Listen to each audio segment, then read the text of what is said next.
नमस्कार साथियों, स्वागत है आपका जेके गुरुजी क्लासेस के यूट्यूब चैनल पर। आज हम इस वीडियो में बात करेंगे आपके एसएससी सीपीयू एसआई भर्ती के बारे में, जिसका आपके जो ऑनलाइन आवेदन है वो शुरू हो चुके हैं। साथ ही इसमें कौन कौन आवेदन कर सकते हैं, यानी कि क्या इसकी योग्यता रहने वाली है, कितनी पोस्ट है, लास्ट डेट इसकी कब रहेगी, क्या फीस है, एग्ज़ाम किस पैटर्न पे होगा, इन सभी बारे में इस वीडियो में बात करेंगे। तो वीडियो आपके लिए काफ़ी इंपॉर्टेंट होगा, क्योंकि अगर गवर्नमेंट जॉब की आपके इंतज़ार कर रहे हो तो ये आपके लिए एक अच्छी अपॉर्चुनिटी होने वाली है। ठीक है, सबसे पहले बात की जाए अगर मैं इस भर्ती के बारे में, तो इस भर्ती में राजस्थान जो कि ये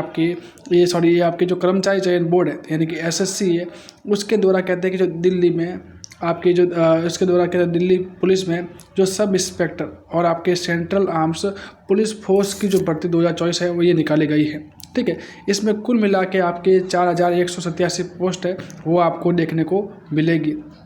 जिसके जो ऑनलाइन आवेदन है वो 4 मार्च 2024 से शुरू होंगे, यानी जो कि आपके शुरू हो चुके हैं। वही इसकी जो लास्ट डेट है वो आपकी 28 मार्च 2024 है वो रहने वाली है। तो इसमें आपके जिसको भी फॉर्म लगाना है वो आप इस बार आराम से फॉर्म है वो लगा सकते हैं। इसके फॉर्म लगाने के लिए जो आपके साथ ही इसकी जो ऑफिशियल नोटिफिकेशन की जो जानकारी है वो आपके एसएससी सीपीयू एसआई रिक्रूटमेंट 2024 के माध्यम से आपको कहते हैं कि वहाँ पे आपको मिल जाएगी। अगर मैं फिर से अगर बात की जाए, अगर डेट की एक बार बात कर दूँ, तो इसमें जो डेट है जब आप ऑनलाइन आवेदन करोगे वो आपके 4 मार्च लगाकर 28 मार्च 2024 है वो आपके इस फॉर्म की जो डेट है वो रहने वाली है। साथ ही इसकी जो फीस की बात की जाए तो इसकी फ़ीस की या फिर ऑनलाइन जो एप्लीकेशन की बात की जाए उसकी लास्ट डेट आपके ऑनलाइन एप्लीकेशन की जो लास्ट डेट है वो आप 28 मार्च 2024 तक आपके जो अप्लाई है वो कर सकते हो। और वही अगर ऑनलाइन फ़ीस पेमेंट की अगर कटौती की बात की जाए तो आप 29 मार्च 2023-24 तक आप कहते हैं कि फ़ीस है वो कटौती करवा सकते हो। साथ ही बात की जाए अगर आपकी किसी भी प्रकार की कोई गलती हो गई है तो फिर उसमें अगर चेंज करवाना है तो इसमें लिखा हुआ है कि date of window for application form correction and online payment of correction charge, यानी जब आपकी कोई गलती हो जाए तो उसको चेंज करने के लिए भी आपको समय दिया गया है, यानी जो 30 मार्च लगा कर 31 मार्च तक आपका कोई भी गड़बड़ हो जाती है फॉर्म में, तब आके आप इसमें चेंज भी करवा सकते हो। साथ ही इसका जो कंप्यूटर बेस्ड एग्ज़ाम है, जब एग्ज़ाम है वो आपके 9, 10 और 13 मई 2024 को आपके होने वाला है। तो अब हम इस भर्ती के बारे में संपूर्ण जानकारी लेने वाले हैं। सबसे पहले बात की जाए अगर पोस्टों की बात की जाए तो मैंने बताया कुल मिला के 4187 पोस्ट है वो इसमें देखने को आपको मिलेगी, जिसमें आपके जो सब इंस्पेक्टर जीडी इन CAPF है उसमें आपके 4001 पद है वो आपको देखने को मिलेंगे। उसके बाद सब इंस्पेक्टर इन दिल्ली पुलिस मेल में आपके जो 125 पोस्ट है वो देखने को मिलेगी। वही सब इंस्पेक्टर इन दिल्ली पुलिस फीमेल है उसमें आपको 61 पोस्ट है वो आपको देखने को मिलने वाली है। ठीक है, अगर बात की जाए एज लिमिट की कि किस एज तक आप इसमें फॉर्म है वो लगा सकते हैं, तो इसकी जो मिनिमम एज है वो आपके 20 वर्ष रहने वाली है और मैक्सिमम एज है वो आपके 25 वर्ष है वो आपके रहने वाली है। इसकी जो एज की जो काउंटिंग है वो 1 अगस्त 2024 से आपके की जाएगी, यानी 1 अगस्त 2024 से अगर आप एज का काउंट करोगे आपकी एज 20 से 25 के बीच में है तो आप आराम से इसमें फॉर्म है वो लगा सकते हो। साथ ही जिन कैटेगरी में जैसे SC ST है, जिन कैटेगरी में भी आपके जो एज के संबंधित जो छूट मिलती है वो भी छूट इसमें लागू है वो आपके रहने वाली है। बात की जाए कि इस भर्ती के लिए क्या क्या आपकी योग्यता है वो आपके होने वाली है, तो नॉर्मली कहो तो मैं आपको जो आपके फाइनल है आपके होने चाहिए, यानी कि अगर दिल्ली SI है उसमें बात की जाए तो इसमें आपके बैचलर डिग्री यानी स्नातक होना चाहिए और साथ ही आपके जो ड्राइविंग लाइसेंस हैं वो भी आपके बना हुआ होना चाहिए। साथ ही अगर बात की जाए दूसरी पोस्ट है उनके लिए आपके वो भी स्नातक होना चाहिए जो कि आपके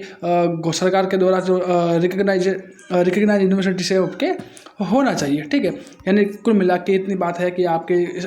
स्नातक पास होना चाहिए, जो भी स्नातक पास है वो इसमें फॉर्म है वो लगा सकता है। ये जो भर्ती है वो कुल मिला के 5 स्टेज में होने वाली है, यानी कि कुल मिला के आपको अगर भर्ती में फॉर्म भरते हो तो आपको 5 प्रक्रिया से गुजरना पड़ेगा, जिसमें सबसे पहले Tier 1 होगा जो कि आपके CBT बेस्ड एग्जाम होगा, यानी कि कंप्यूटर बेस्ड रिटन एग्जाम होगा। उसके बाद आपके जो फिजिकल एफिशिएंसी टेस्ट यानी कि PET करवाया जाएगा, यानी आपके जो शारीरिक परीक्षण है वो करवाया जाएगा। उसके बाद आपके टीयर सेकंड होगा, जो कि वो भी आपके CBT रिटन एग्जाम के होगा। उसके बाद आपको डॉक्यूमेंट वेरिफिकेशन के लिए बुलाया जाएगा और उसके बाद आपके जो मेडिकल है वो आपके करवाया जाएगा। ठीक है, बात की जाए, अगर मैंने बताया कि इसमें 2 एग्जाम होंगे, यानी टीयर 1 और टीयर 2 की बात की जाए तो 2 एग्जाम होंगे, जिसमें आपके टीयर 1 है उसमें आपके जो कौन कौन से सब्जेक्ट होगी तो उसके बारे में बात करें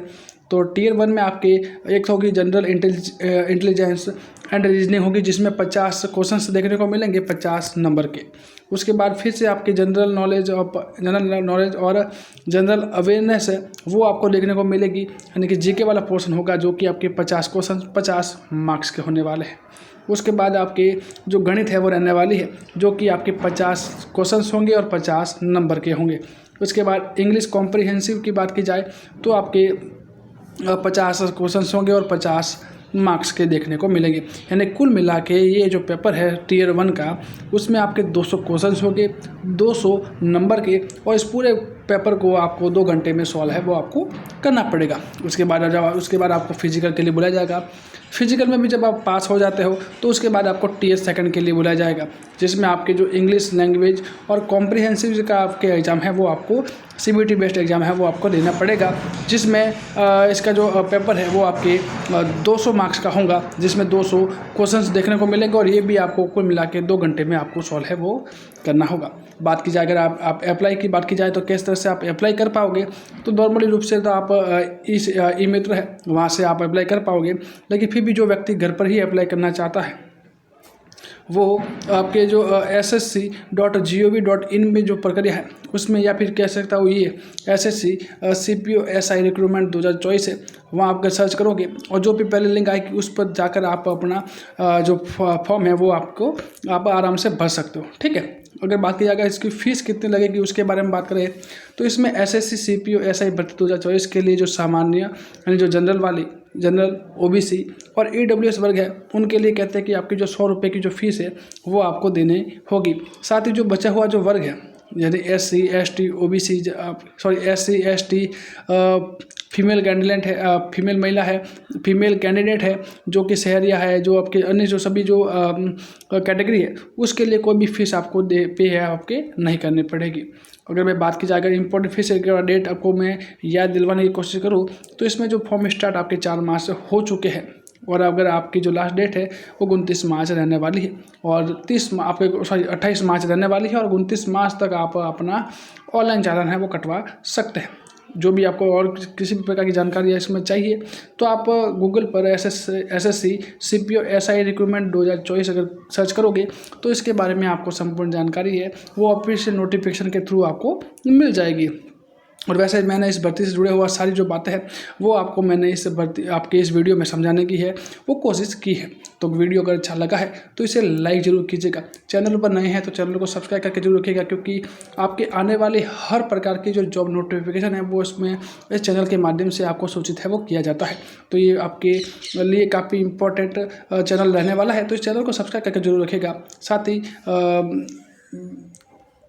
बेल आइकन है वो आपको ज़रूर प्रेस कीजिएगा। मिलते हैं नेक्स्ट वीडियो में, तब तक के लिए पढ़ते रहे बढ़ते रहे।